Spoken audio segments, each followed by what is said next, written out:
एक कुत्ता जो कि 1 मिनट में 27 से 28 सांसें लेता है, वह 10 से 12 साल तक जीता है। वहीं पर एक इंसान 1 मिनट में 16 से 20 सांस लेता है और वह 80 से 100 साल तक जीता है। लेकिन एक कछुआ जो कि 1 मिनट में सिर्फ 5 से 6 बार सांसें लेता है, वह 500 से 600 सालों तक जीता है। इससे स्पष्ट है कि जिस जीव की सांसों की संख्या जितनी कम होती है, वह उतनी ही लंबी आयु तक जी सकता है। इसी चीज को समझकर हमारे पूर्वजों ने सांसों की संख्या को कम और उसकी गहराई को ज्यादा करने के विज्ञान पर काम करना शुरू कर दिया था, क्योंकि वह समझ गए थे कि इंसान को जीने के लिए साल या महीने नहीं, बल्कि एक निश्चित संख्या में सांसें मिलती है और सांसों के लेने की गति को कम करके उम्र को लंबा किया जा सकता है। लेकिन सांसों के धीमा और लंबा होने की यह गति प्राकृतिक रूप से होनी चाहिए। जब हम सांस लेते हैं तो वायु प्रत्यक्ष रूप से हमें 3-4 स्थानों पर ही महसूस होती है: कंठ, हृदय, फेफड़े और पेट। मस्तिष्क में गई हुई वायु का हमें पता ही नहीं चलता। कान और आंख में गई हुई वायु का भी कम ही पता चलता है। श्वसन तंत्र से भीतर गई वायु अनेकों प्रकार से विभाजित हो जाती है, जो अलग अलग क्षेत्र में जाकर अपना अपना कार्य करके पुनः भिन्न रूप में बाहर निकल आती है। यह सब इतनी जल्दी होता है कि हमें इसका पता ही नहीं चल पाता। यदि हम जोर से गहरी सांस लेते हैं तो तेज प्रवाह के साथ शरीर के अंदर बैक्टीरिया नष्ट होने लगते हैं। कोशिकाओं की रोगों से लड़ने की क्षमता भी बढ़ जाती है। बोन मैरो में नए रक्त का निर्माण होने लगता है। आंतों में जमा मल विसर्जित होने लगता है। मस्तिष्क की जागरूकता लौट आती है, जिससे स्मरण शक्ति दुरुस्त हो जाती है। न्यूरॉन की सक्रियता से सोचने समझने की क्षमता पुनः जिंदा हो जाती है। फेफड़ों में भरी हवा से आत्मविश्वास वापस लौट आता है। आजकल अधिकतर लोगों की सांसें उखड़ी और बिखरी हुई रहती है। लोगों को यह पता ही नहीं चलता कि उनकी सांसें किस प्रकार चल रही है। जब क्रोध का भाव उठता है तो सांस बदल जाती है।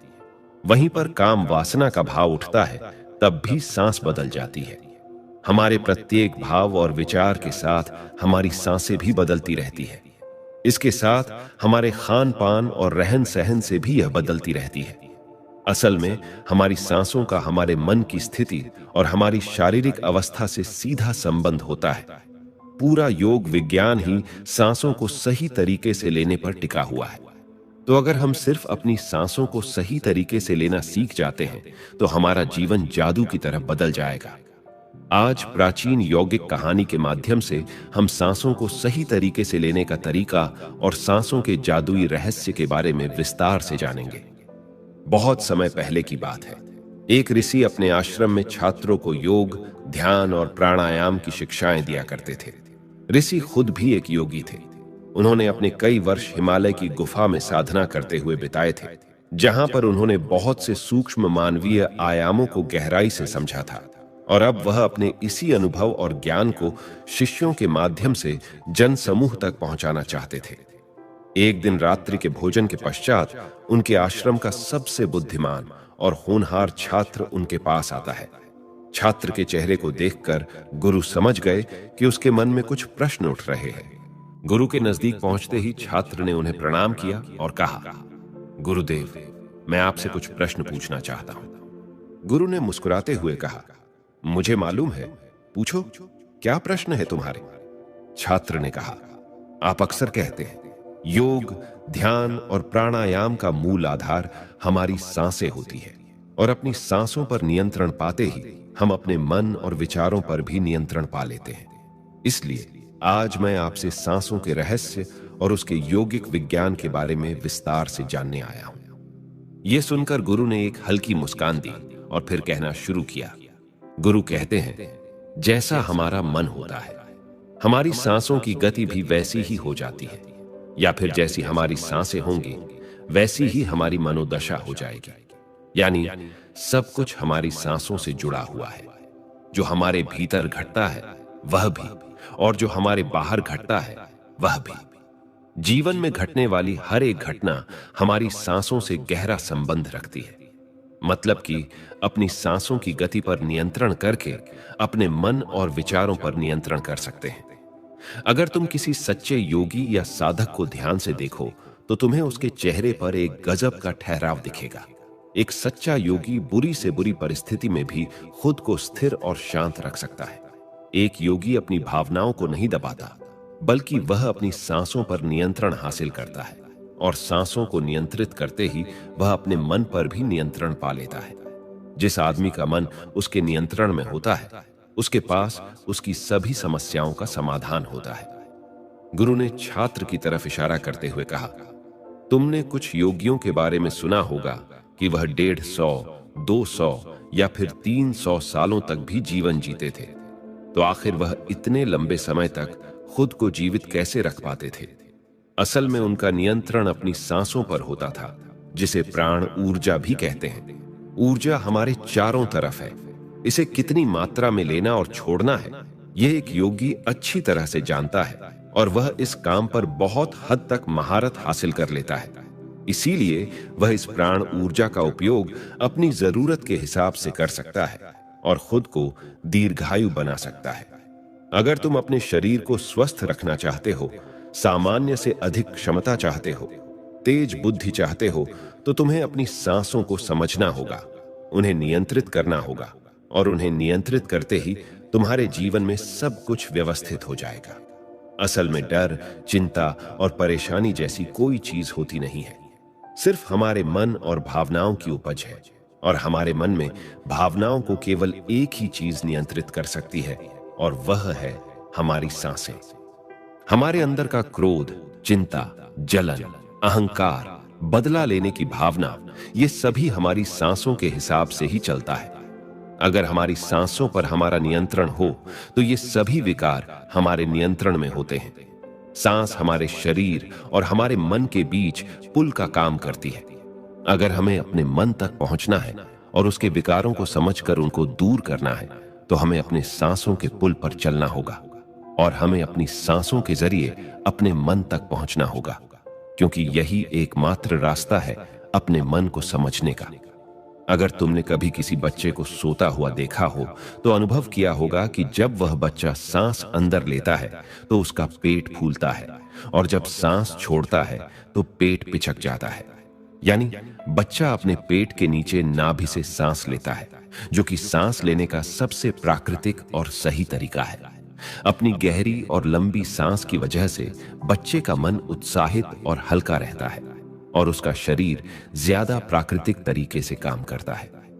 तुमने देखा होगा, बच्चा अपने मन में किसी बात को ज्यादा लंबे समय तक नहीं रखता, और ना ही वह किसी से ज्यादा लंबे समय तक गुस्सा रहता है। अगर उसे किसी गलती पर डांट या मार दिया जाए, तो वह कुछ समय बाद उसे भी भूलकर अपने खेल में मग्न हो जाता है। बच्चा इतना सरल इसीलिए हो पाता है क्योंकि उसकी सांसें प्राकृतिक रूप से चलती है। यानी नाभि से बच्चे के शरीर को विकास चाहिए। विकास के लिए ज्यादा ऊर्जा, और ज्यादा ऊर्जा के लिए ज्यादा लंबी सांसें चाहिए। इसीलिए प्रकृति ने उसे ज्यादा लंबी सांसें दी है। हालांकि ये लंबी सांसें हर मनुष्य को दी है, लेकिन इंसान ने अपने जीवन में कुछ अप्राकृतिक परिवर्तन कर अपनी सांसों को छोटा कर लिया है। वह पेट की बजाय अपने सीने से सांसों को लेता है। हम जितनी छोटी सांस लेंगे, उतनी चिंता और बकवास से भरे रहेंगे। हमारी सांसें जितनी लंबी और गहरी होंगी, हम उतने ही खुश और शांत रहेंगे। गुरुजी ने आगे कहा कि एक आदमी 1 मिनट में 14 से 15 बार सांसें लेता है। सांस का सीधा संबंध हमारी मन की स्थिति और हमारे शारीरिक कंपन से है। अगर 1 मिनट में ली जाने वाली सांसों की संख्या 10 से नीचे आ जाए, तो हम अपने आसपास होने वाले कई कंपनों को समझना शुरू कर देंगे। यानी जानवरों की आवाजें हमारे लिए स्पष्ट हो जाएगी। तुमने सुना होगा कि शेर और बाघ जैसे खूंखार जानवर भी कुछ योगियों के सामने आते ही पालतू बिल्ली की तरह व्यवहार करने लगते हैं। ऐसा इसीलिए हो पाता है क्योंकि उन योगियों ने अपनी सांसों की संख्या को कम करके जानवरों की आवाजों, उनकी भावनाओं और कंपनों के साथ एक संवाद स्थापित कर लिया है। अगर 1 मिनट में ली जाने वाली सांसों की संख्या 9 से कम हो जाए, तो पेड़ और वनस्पति जो कार्य कर रहे हैं, वह समझना हमारे लिए आसान हो जाएगा। अगर हमारी सांसें 1 मिनट में 6 से कम हो जाती है, तो बेजान चीजें कैसे काम करती है, यह समझना हमारे लिए आसान हो जाएगा। बेजान चीजों के कंपन और उनसे जुड़ी दुनिया हमारे लिए स्पष्ट हो जाती है। दूसरे शब्दों में कहा जाए तो ब्रह्मांड की प्रकृति समझी जा सकती है, और ऐसी स्थिति पर पहुंचकर ही बहुत से योगी और ऋषि मुनि ब्रह्मांड के रहस्यों और उनमें घटने वाली घटनाओं की भविष्यवाणी कर देते हैं। हमारा शरीर जितना स्थिर होगा, हम उतनी ही कम सांसें लेंगे। अगर हम अपने पूरे शरीर को स्थिरता के एक निश्चित स्तर पर ले जाएं और बहुत तेज सांस न लें, तो हमारा बोध बढ़ता चला जाता है। मित्रों, योग विज्ञान के अनुसार एक साधक अपनी सांसों पर नियंत्रण करके ऐसी बहुत सी चीजें कर सकता है जो साधारण इंसान के जीवन से परे है। यौगिक परंपरा में तो यह भी कहा जाता है कि अपनी सांसों को घंटों तक रोककर एक आदमी एक नए मानवीय आयामों का अनुभव कर सकता है। ऐसी बहुत सी बीमारियां जो जानलेवा हो सकती हैं या जिनका कोई इलाज नहीं है, उन्हें केवल अपने मन और दिमाग पर नियंत्रण रखकर ठीक किया जा सकता है। अपनी सांसों पर नियंत्रण करके व्यक्ति एक ऐसी मानसिक स्थिति तक पहुंच सकता है जहां जीवन में आने वाले उतार चढ़ाव उसे परेशान नहीं कर सकेंगे। कुछ लोगों को यह सब बातें कहानी लग सकती है, क्योंकि आमतौर पर लोग ऐसा नहीं करते हैं और कोई भी चीज जिस पर उन्हें यकीन नहीं होता उसे अंधविश्वास कहकर नकार दिया जाता है। लेकिन पुरानी यौगिक परंपराओं का पालन करने वाले लोग ऐसी बातों का दावा करते हैं। उन्हीं लोगों में से एक है स्वामी रामा। स्वामी रामा हिमालय की गुफाओं में रहा करते थे।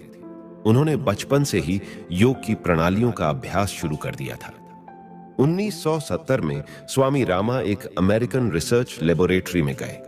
जब उन्होंने अपनी सांसों पर नियंत्रण करके अपने दिमाग और मन पर जब चाहे जितने समय के लिए अपनी सांस, ब्रेन वेव्स, हृदय की धड़कन और शरीर में बहने वाले खून को रोक दिया, तब लेबोरेटरी में मौजूद डॉक्टर्स ने स्वामी रामा के शरीर पर रिसर्च की और उन्हें मृत घोषित कर दिया।